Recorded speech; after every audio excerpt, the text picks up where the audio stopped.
कांग्रेसको आधिकारिकताको विषयलाई लिएर अहिले नेताहरू आफ्नो कोटरीतिर लागिरहेका छन्।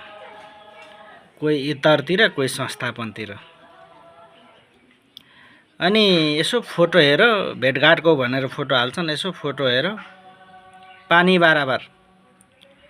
अरू बेला त्यो मान्छे सायद भेटमा बोल्दैन होला, चुनावमा भोट हाल्दैन, महाधिवेशनमा सहयोग गर्दैन, तर अहिले स्वार्थका लागि एक ठाउँमा उभिएर फेसबुकमा फोटो हालेर बडो चाहिने ध्वास दिँदैछन्।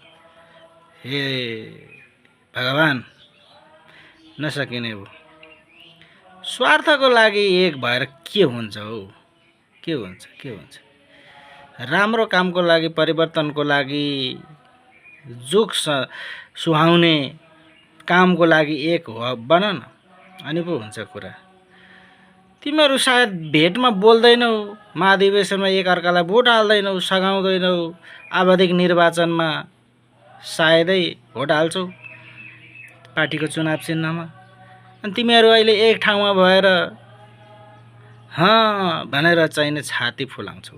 ठुइक्क यस्तो मुला चाहिने, यस्तो पनि पार्टी, यस्ता नेता। स्वार्थ भन्दा केही होइन है त्यो, केही होइन त्यो। विचार र विधि त्यस्तो हुँदैन। विचार र विधि के हो भन्ने कुरा गगन थापालाई सोध तिमीहरूले। देउबालाई होइन र देउबाका हलीलाई होइन। 4 वर्षमा गर्नुपर्ने महाधिवेशन 7 वर्षमा नगर्नु विधि होइन।